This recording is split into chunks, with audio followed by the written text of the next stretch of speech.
Douglas Bickford, live from a 105-year-old house in Klamath Falls, Oregon. I'm teaching self-esteem out of this book right here, Portable Therapist, written by a doctor of psychology. Her name's Susanna McMahon. She got a PhD, folks. She knows the brain, okay?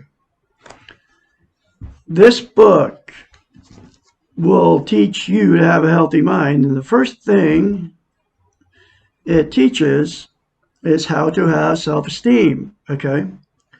And here is the very simple concept by a psychiatrist that she told all her clients. She was a therapist, a counselor, many years. She's 73, lives in Madrid, Texas. She wrote this book. It was published in 1992, so I'm assuming she wrote it in 1990 or late 80s or whatever, but I don't know for sure. She actually wrote this book for her clients after they'd go through therapy with her. She would give them a copy of this because that's what she wrote it. And now it's all over the internet. You can get it very cheap, between $5 and $15 if you get a used copy. Anyway, and it's in the link to get the book is in the video description of every video I put up. Okay. But anyway, the very simple concept to attain self-esteem, which is absolutely the most important thing you can have as a human being, because you can't be loved without it, you can't love without it, and you can't be content without it, okay? And here's a very simple concept from a psychiatrist, how to attain self-esteem, okay? You look at yourself in the mirror, you say, I love you, you say, I love my inner child, say, I'm worthy to be loved and worthy to love. Say those things to yourself every day in the mirror for the rest of your life, according to her. And it will give you self-esteem on steroids, and it works because it gave me self-esteem. Okay, I had none, because I was sexually, emotionally, and physically abused up until the age of 65. I lived without self-esteem my whole life, okay? Because I was emotionally, sexually, and physically abused by my parents as a child, okay? I carried that my whole life, okay? And those three things in the mirror out of this book gave me self-esteem, like I said, on steroids, and it can you too, okay? And it's called mirror therapy. And it works. It worked on me. I'm full of self-esteem now. Okay. Because of this woman, I'd like to give her a big hug, because I had no idea what was going on when I married into a toxic relationship. After putting an ad on Craigslist in May of 2017, when I had everything, I had no idea I didn't have any self-esteem. And that's why I got into that toxic relationship, which lasted 3.5 years. And I'm free and clear of that relationship now for over 14 months, pushing 15 months now. And I left everything I owned to November 20, okay? Because this woman I married was going to kill a third cat. She killed 2 of my cats. Because what happens when you don't have any self-esteem, you marry exactly what you are, somebody with no self-esteem. And what these people will do to you will harm your children, your animals, or you, okay? Because I have no self-esteem, because people can become evil because of no self-esteem. And this woman had become evil. She didn't like to kill humans, but she liked to kill animals. She killed 2 of my cats. Like I said, she's threatening to kill a third one. His name's Bullseye. He's alive and kicking today because I got woke up that day by, I call God the Great Spirit. I believe he woke me up on the 2nd of November to make me realize what I married, when what I married was somebody with no self-esteem just like me. Because I had no self-esteem, but she has actually become evil because of her no self-esteem. And I pray it changes for her because, like I said, she likes to kill animals, man. For 3.5 years, she got me to do it, and it's like, I'll never do anything like that again, ever. Okay. Because I have self-esteem now. I love myself because of the very simple concept in this book. Okay. Anyway, I found this book. I ended up leaving everything I owned to get away from this woman to save my cat's life. Okay. Had no idea what was going on then. I found this book. 7 days later, ended up at my son's house. And in a box at his house was this book. Okay. So I ended up and I found this book at his house, and I threw it. I took an old RV, 87 Prowler pull behind trailer. I took my 1987 Dodge van, a few clothes, and my 3 cats, and I hit the road, man. I mean, literally, because like I said, she's gonna kill my cat, Bullseye, right? But I ended up at his house, and then I found this book buried in a box at his house, and he's with and has been with this woman, exactly what I left, which is an alcoholic, abusive woman, okay, with no self-esteem. And then I found this book in a box in his house. It got burned up, and I believe his wife burned it up on purpose, but I couldn't prove it, and I don't think the insurance could prove it either, because they wouldn't pay out on it. But anyway, I found the book in that box, and I just threw it in my RV in a drawer. My RV was clean. The only thing that worked on it was the lights, though. I had cleaned that thing out. But it was clean, and it had a nice soft bed in there. My old bed I threw in there. And ended up his driveway. I got kicked out of there by his abusive wife after about 6 days, after I paid him $300 a month rent. But anyway, that's where I found this book. And that's how I ended up on YouTube teaching self-esteem, because about, I don't know, mid-January, I started reading this book. And I did the very simple concept of mirror therapy in it as soon as I read it. And wow, it like changed my life totally. That's how I ended up on YouTube teaching self-esteem and how to get it. Okay, because mirror therapy will give it to you if you do it and if you keep doing it. Okay, you'll feel something different in yourself if you do that. Okay, and I put up the very first video on the 19th of February 2021. Very first chapter.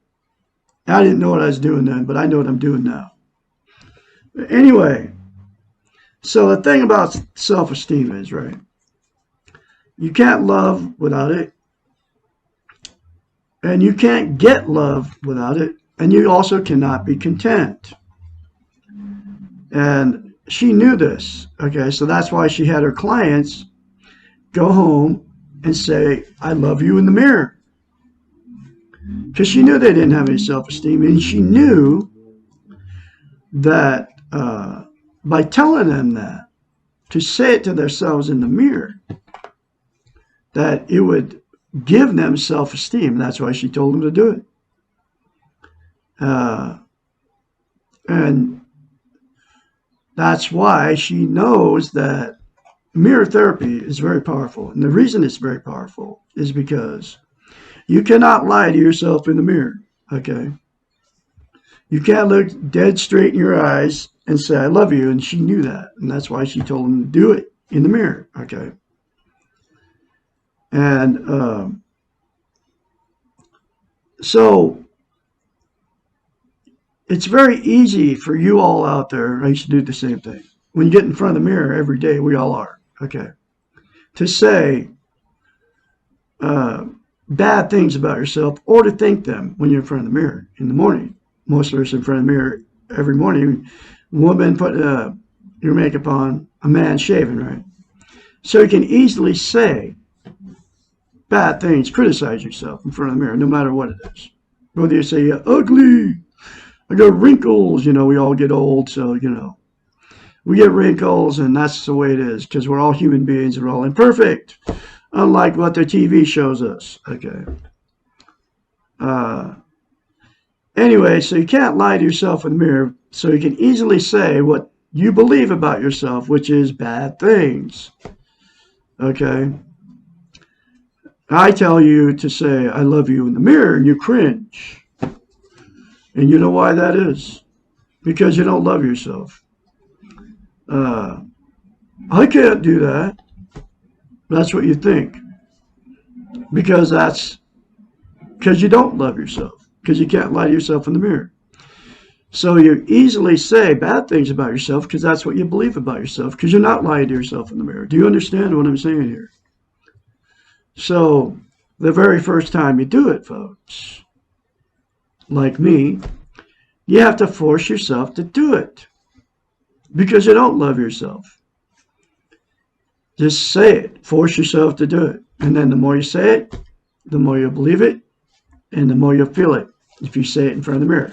And all this came out of this book. She actually says to do all that.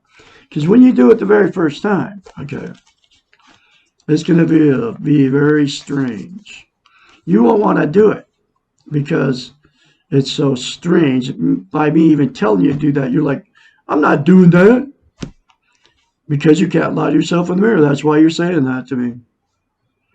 And then your defense mechanisms kick in, and then you want to call me names because I tell you to do that. Okay, and that's a defense mechanism. You're using it subconsciously because you don't love yourself. So you want to call me names because I'm telling you, I have the audacity to tell you that you don't love yourself. But the proof is that you say bad things about yourself when you're in front of the mirror in the morning or whenever you get in front of the mirror. You say exactly how you feel. Okay. So you've got to force yourself to do it, folks, and it will give you self-esteem on steroids. Guaranteed.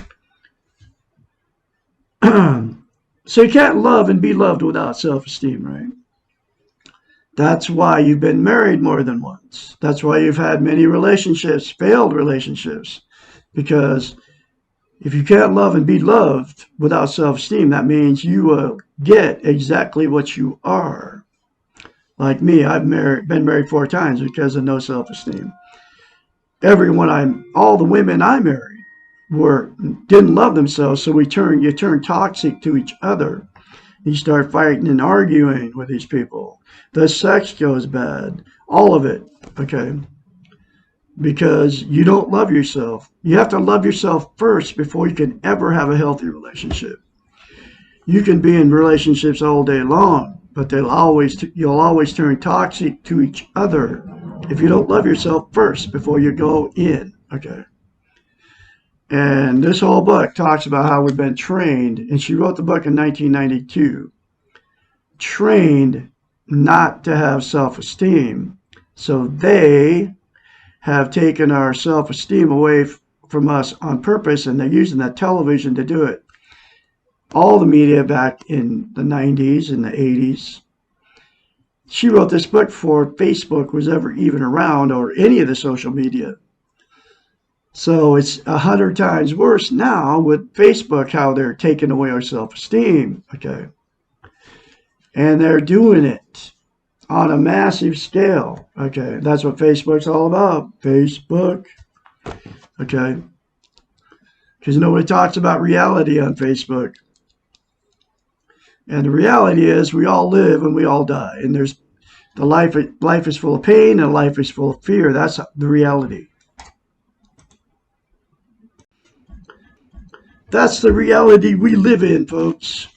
And you have to accept that. And all of this, the way to overcome all of it and to face all your fear and all your pain is in this book. Okay?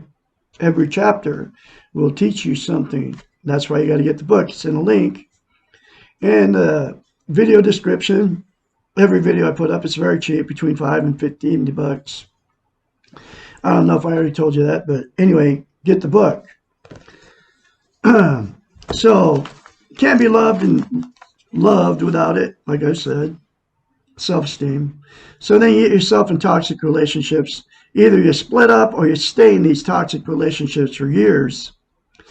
And then you become a dysfunctional family because of it. You know, you all know what I'm talking about. Parents that stayed together forever and they never could accept the fact, you know, they stuck it out because they didn't want to be failures. Together 40, 50 years. I know several right now just thinking about them. My ex-in-laws, you know. But anyway, so you get in toxic relationships or you split up, okay? So your relationship jump. That's why I've been married 4 times, like I said. And the other thing is about having no self-esteem. You cannot be content. Content is you feel good how you are, where you are, and what you are, okay? You feel good about yourself, just the way you are, right? So, and it's also, content is internal peace, okay? You can't be content. You can't get eternal peace without self-esteem.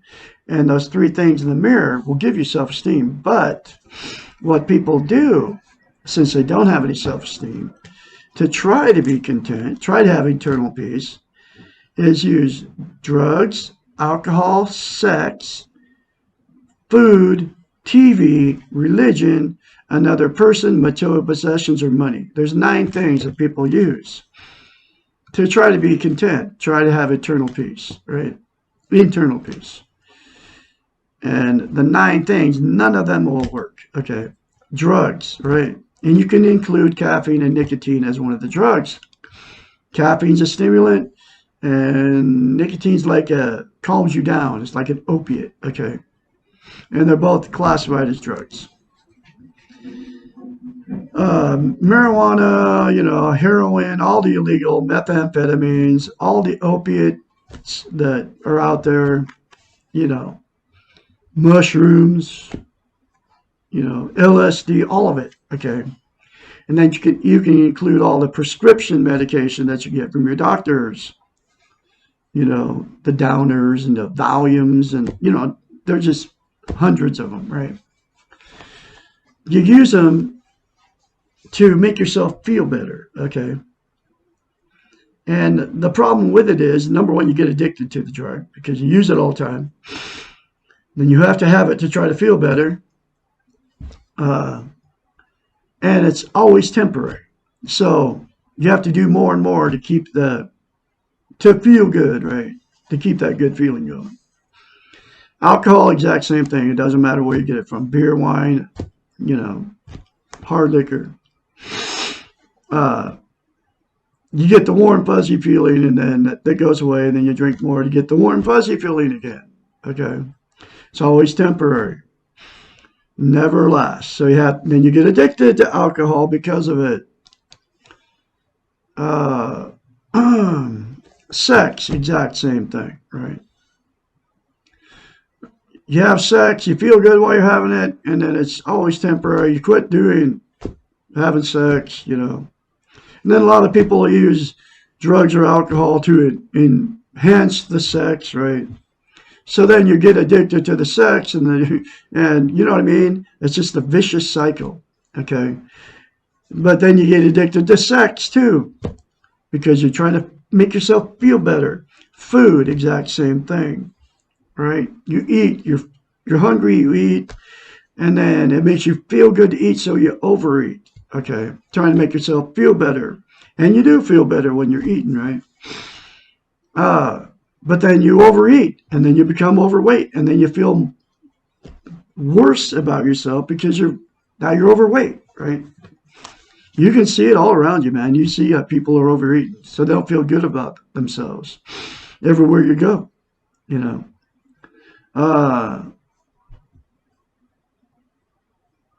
Television, the exact same thing. You feel good, man, when you turn the TV on. You all know what I'm talking about. You're lost in the illusion of the television, right? And it feels good to be out of reality. think about something else except for what we live in.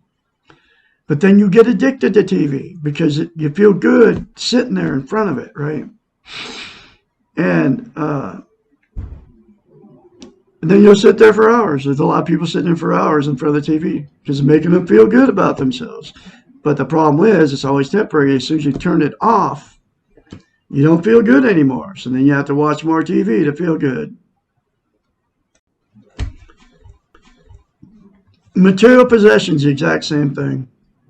You buy something new, you feel good while you're buying it, you get it home, or it doesn't even have to be new. You go to a thrift store.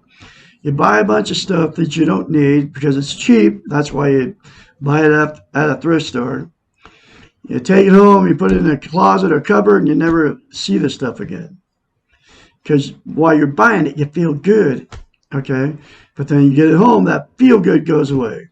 A new car, it doesn't matter what it is. A house, new clothes. You know, you buy a new pair of shoes, and then you throw it in the closet with the rest of your shoes, okay? A lot of people got 100 pairs of shoes in their closet. And you buy it because it makes you feel good, and it's always temporary. It doesn't matter what the material possession is, okay? All this stuff is called external, this out of the book, okay? They're outside of yourself. So they'll never make you content because they're outside of yourself. You can lose them at any time, okay? And then the only thing that'll make you content is self-esteem, right? Attaining self-esteem. And the three things in the mirror to yourself daily will give you self-esteem. Material possessions. Why do you think hoarders why they hoard things, right? Because they're trying to make themselves feel better. Then they end up with all this stuff. And they don't want to get rid of it because it made them feel good, right? And they feel good because they got it. They attained it. My sister picks up stuff off the street that people are throwing away.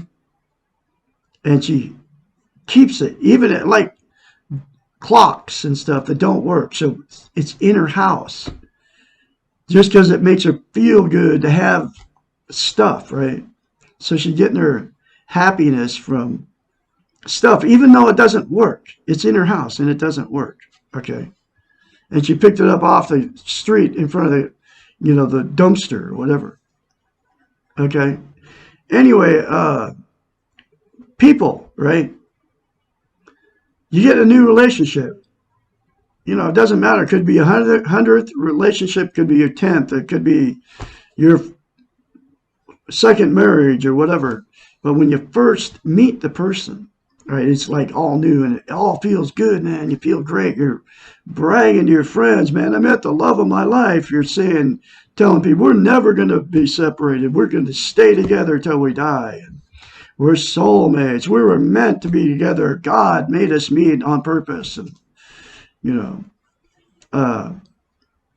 it all goes bad, okay? Because that good feeling will always goes away. It's never permanent, okay? And you all know what I'm talking about. You've been in these relationships. You've been married more than once, okay? You've had many failed relationships because it all goes bad, and then you want to go out and get that good feeling again when you first met that person. And then you go out and meet somebody else. And then it all happens, the same thing happens all over again. That's why I've been married 4 times, okay? But I'm free of toxic relationships for 14 months now, over 14 months. I'll never be in another one again. They're terrible. Money. You get money, a chunk of change, whatever you get, and when you get it, it feels good, and it's always temporary. It never lasts. That's why people that are millionaires can commit suicide, because all that money never makes them happy, never makes them content. Okay. You get a chunk of change, right? And a lot of people blow it. They'll take it and gamble it away, trying to make more money.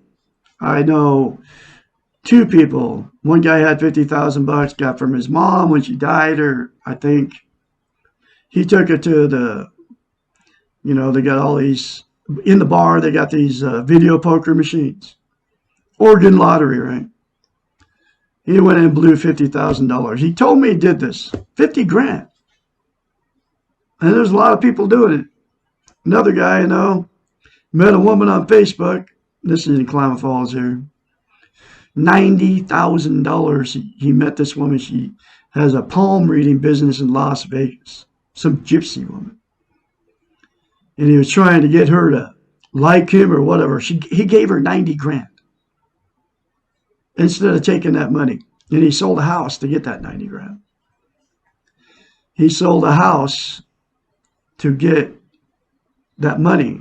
And he gave it to some gypsy woman. I mean, he literally went down there with cash and gave her the money. That's what no self-esteem does to you. Okay. He's trying to be loved or whatever reason he gave it to her for.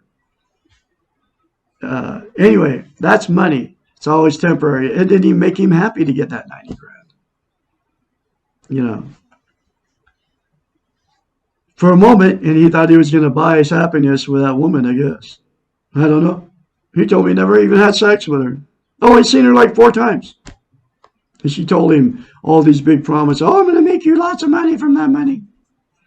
And he ended up, I talked to him today, you know, he's my friend.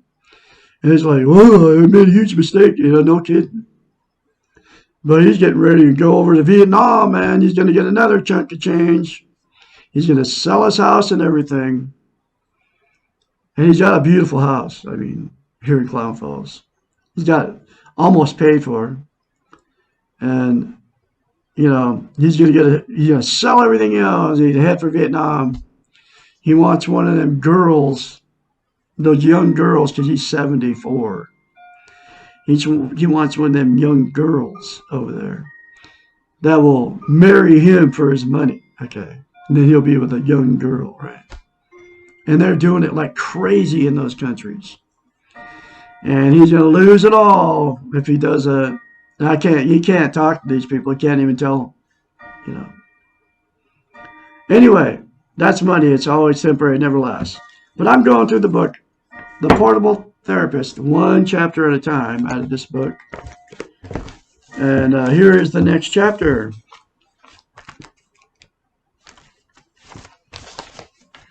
Chapter 78. Why do I hate?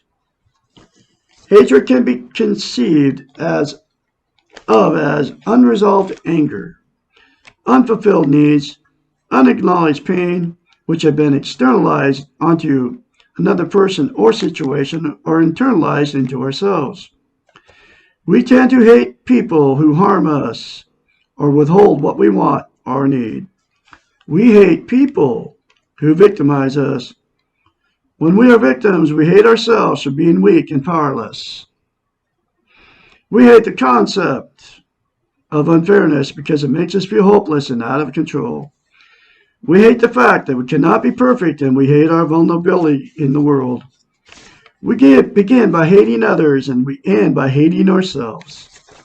The problem with hating is that it is persuasive and creates a vicious and self-destructive cycle.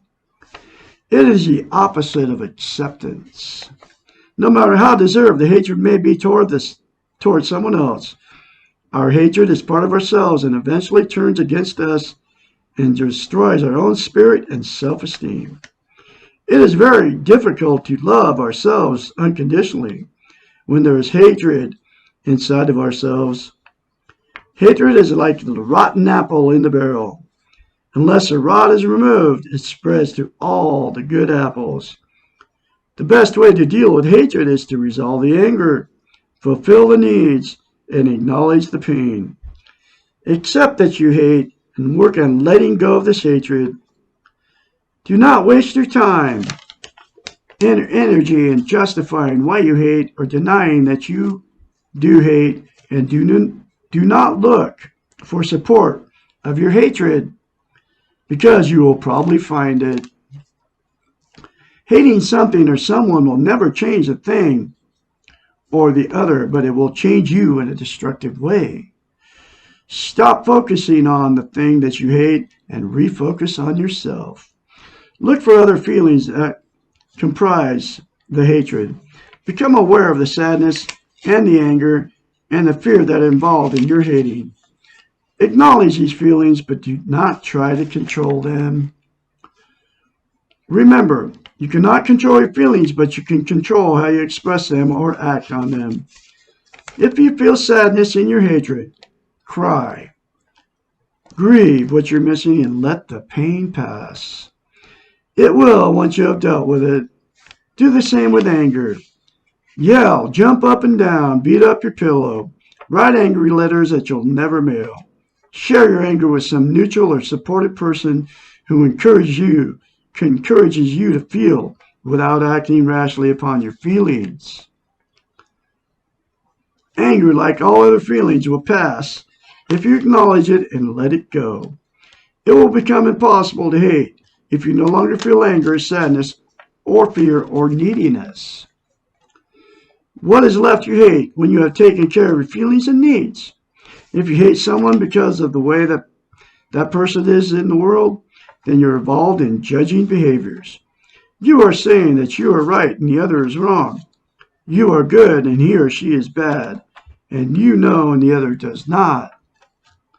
The Western model is based on boundaries, perceived values, and criticism.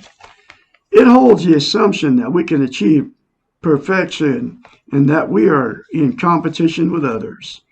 The Eastern model, the being model, makes no assumptions, is a model of acceptance. We are what we are, and everyone else is what they are.